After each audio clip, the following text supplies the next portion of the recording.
امنیت ملی فرزندان از این مملکت هستند. بگذارین که صدای مردم به شکل رساش بلند شود.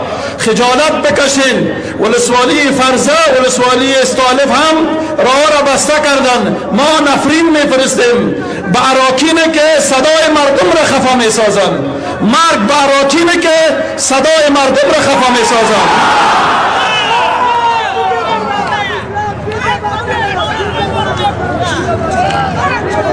اجازه بدین ما به تمامی نیروهای امنیتی کشور اعلان کنم که سرنوشتتان را با سرنوشت سیاه گری نزنین که وارداتیان توسط نیروهای خارجی بر گردی ملت ما تحمیل شدند. حتی قبل از نیروهای خارجی کشور ما را ترک خواند گفت. برادرای پلیس، برادرای اردوی ملی، برادرای امنیت ملی، این تظاهرات به خاطر حفظ خون و جان شماست. ما نمیگذاریم که 4 نفر حریصی که به اریکه قدرت تکیه زدن و به خاطر بقای قدرتشان شما را قربانی بسازن. این خدا شاهد است که این تظاهرات و هر صدای ملت به خاطر حفظ جان و مال این مملکت است، به خاطر حفظ خون شماست. پس بگذاریم که مردم بیاین صدایش بلند کنن، خون خود را و جان خود را فدای اشخاص و افراد بیریشه حریصه که به اریکه قدرت تکیه زدن فدا نکنین. شما خود به خاطر استقلال، آزادی و به خاطر اعلای کلمت الله باید جان بدین. برادرای عزیز بگذارین که مردم صدایشان بلند شود.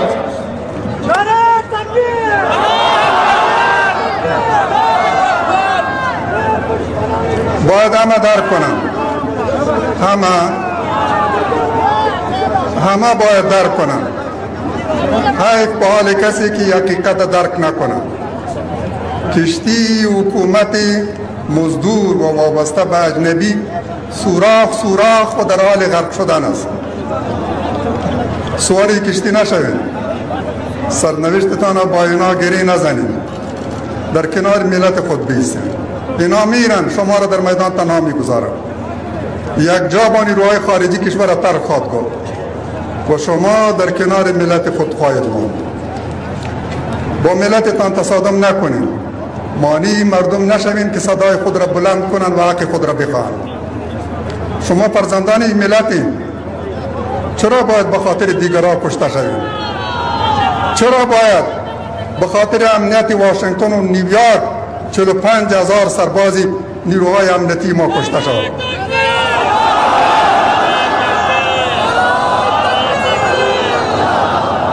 هشت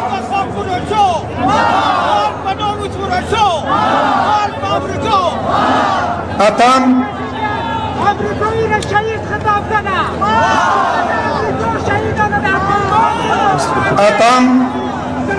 اتم غشتنه ارگ باید د غدر لار پریږدي او له حزب اسلامي سره کړي معاهدې دي په بشپړه توګه عملي کړي.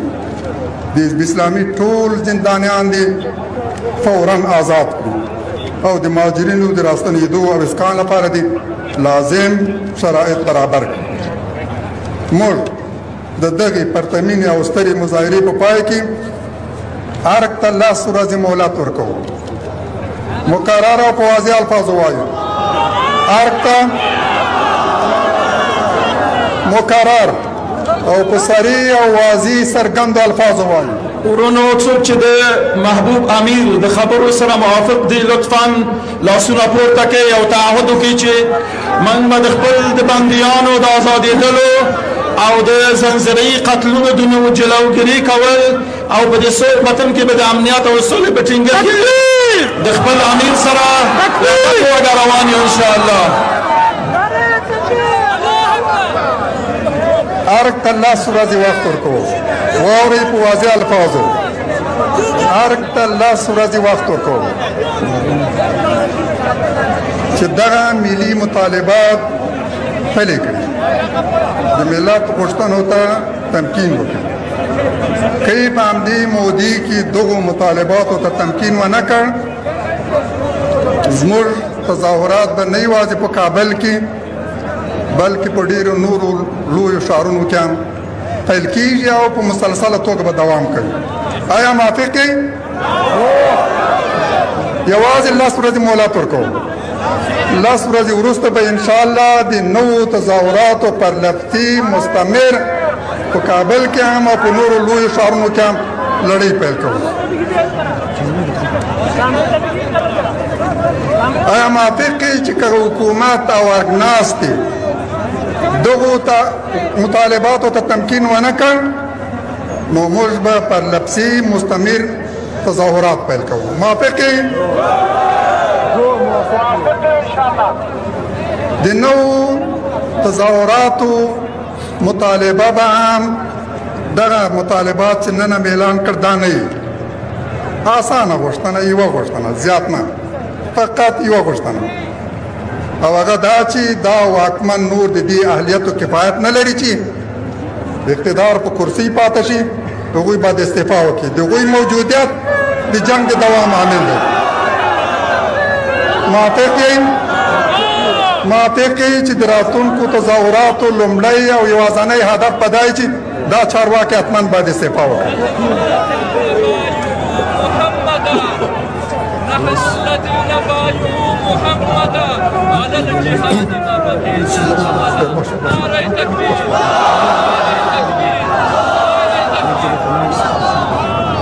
پردیپال او جنګ غوښتونکي چارواکي باید نن په دې پوه شوي د دې سترو تظاهراتو او دا قافلې خلک چې له څلورو خواو کابل ته را روانو او تاسو د دې لپاره چې دوی په دې تظاهراتو کې شرکت ونه شي کړلی او دنیا ونه ګوري چې ملت څه غواړي او حکومت په کوم حالت کې دی، د دوی مخنیوی وکړ. د دې معنا دا ده چې ملت څه غواړي. نن باید تاسو معلومه شوي چې ملت څه غواړي او تاسو په کوم واده کې یې. ورونو د مشرقي کاپیسا فرزه او د استالف ولسوالۍ چارواکو نن متاسفانه په کابل کې د دوی مخه نیولې ده چې تظاهرات کې ګډون وکړي. من بیا وایو چې مړه دې وي دغسې چارواکي چې د خلکو غږ خفه کوي. مرغاباد اراکینه که صدای مردم را خفه می کند، نمیگذارد و این رو اطمینان داشته باشد که اختناق دوام نمی کند. چراغ ظلم ظالم تا دم محشر نمی سوزد، اگر سوزد شب سوزد شب دیگر نمی سوزد.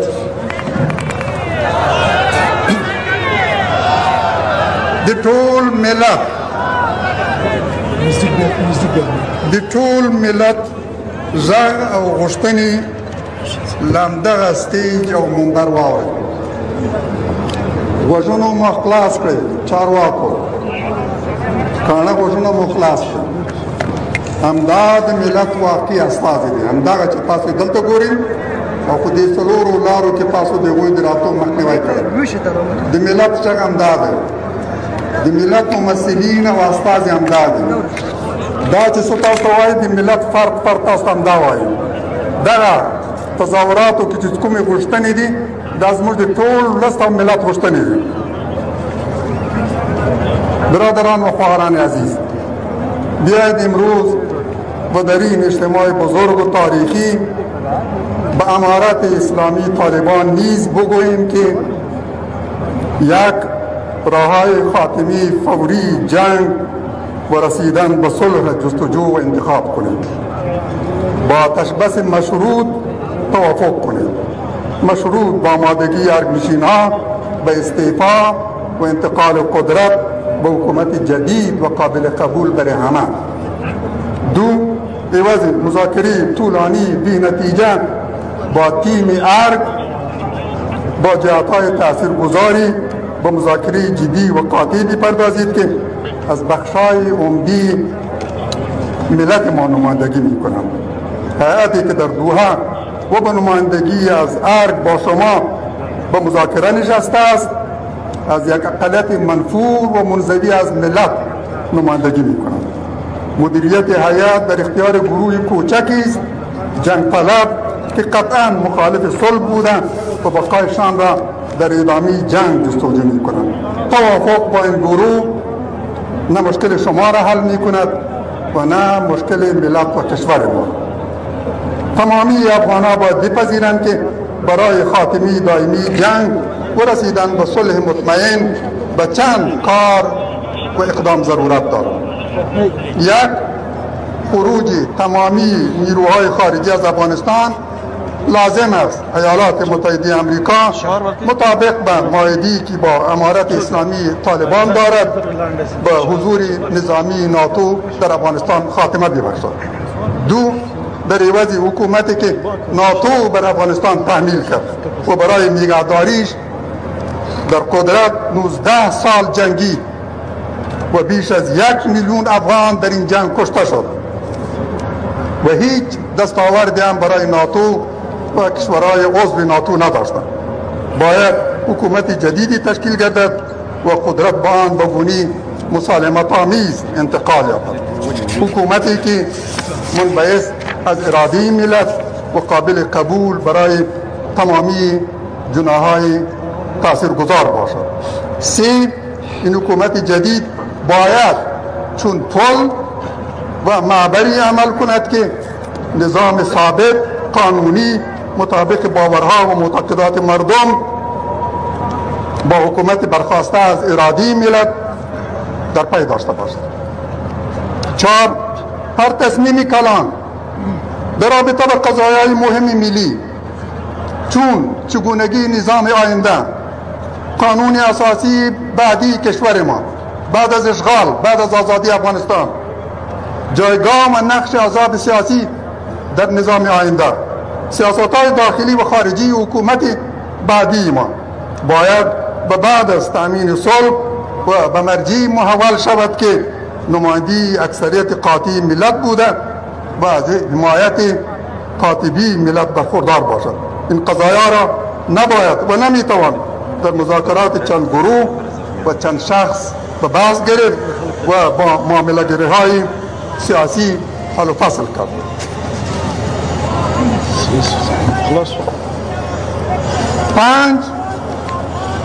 پنج، لطفاً از شعرا خودداری کنین. 5، حکومت‌های اطلاعاتی مبتنی بر تقسیم قدرت میان احزاب سیاسی و تکتلات و تجمعات قومی نه تنها همواره ناکام بودند و نتایج مثبتی تحویل ندادند، بلکه اکثرا به تجزیه کشورها و تفرقه و درگیری‌ها میان ملت‌ها انجامیدند. ما در مرحله عبور از حالت کنونی به حالت ثابت و نظاممند شدن کشور به حکومت متحد یک دست مشتمل بر شخصیت‌های غیر متنازعی، غیر متعصب به هیچ حزب و قوم و دارای سابقه نیک ضرورت داریم. احزاب سیاسی نباید با اصرار بر تشکیل حکومت ائتلافی و دستیابی به امتیازات سیاسی رسیدن به توافق را با دشواری‌ها و منازعات لاینحل مواجه کنند و باعث ادامه وضعیت کنونی شوند.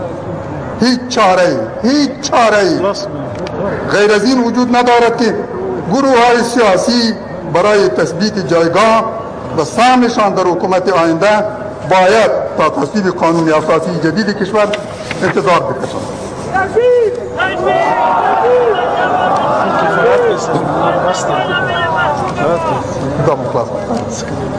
ورونو خویندو، مکنی و ناکام و ترخو او خونړی و تجربو ته په پام سره باید پر قومي او ګوندي بنسټونو د حکومتونو جوړول او د اقتدار ویش د تل لپاره لرې وغورځول شي او له بیا تکرار نه ډډه وشي. د بن خونړۍ تجربه باید بل ځل تکرار نشي. د تیرو شلو کلونو خونړي جنگونو، ناامني، فقر او ګراني دا هر څه د اشغال محصول او سوغاتونه دي او په بن کې د جوړ شوي مفسد او پردیپال حکومت د ائتلافي جوړښت او اسلام ضد سیاستونو نتایج دي.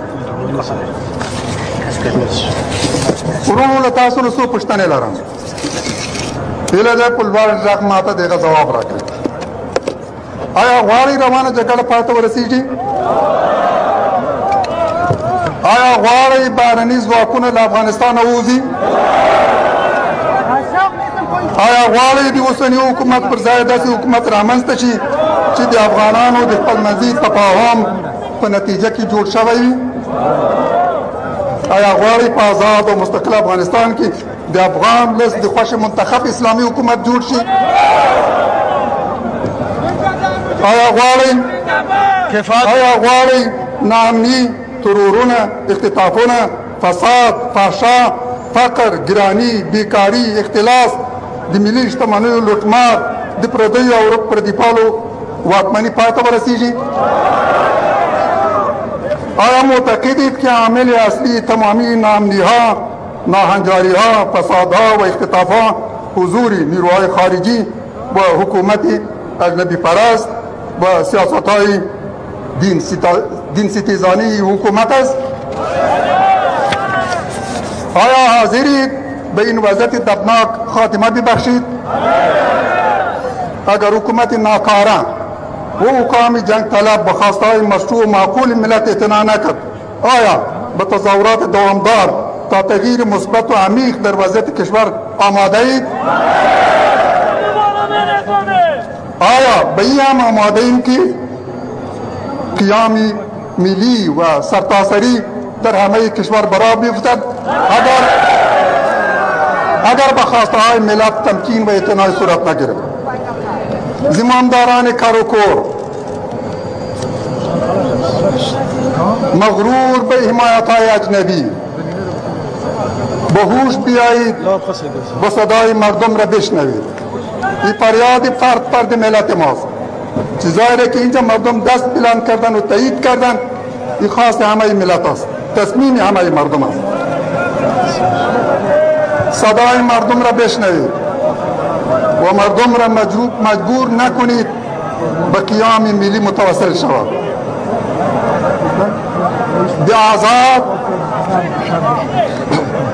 آزاد خپلواک له جنگ فارغ او د داسې اسلامي او افغانستان د تاسیس په هیله چې په ګوټ او د حکومت په هر دفتر د اسلام بیرغ رپاندوي.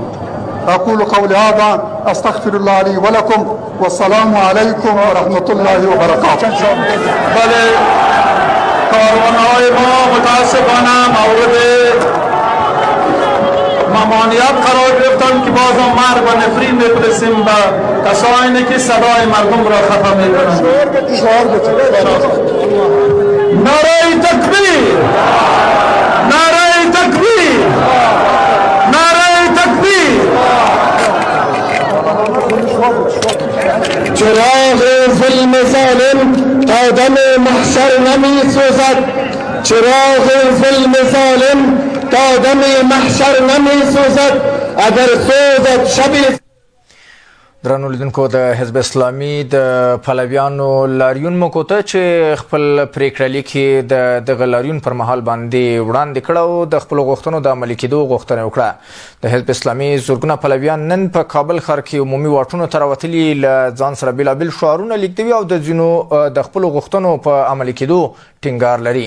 دغه معترضین د حکومت او حزب اسلامي ترمنځ لاسلیک شوي تړون عملي کېدل، هیواد کې د هدفي وژنو مخنیوی، بهر ته د ملي شتمنیو د انتقال د مخنیوي ترڅنګ یو شمېر نورې غوښتنې هم لري. دوی وایي که حکومت غوښتنې ونه مني نو د کابل په ګډون به د هیواد په نور ولایتونو کې هم دغه راز لاریونونه پیل کړي. اوس هم تاسو را بولم د کابل نیوز د خپرونو دوام ته.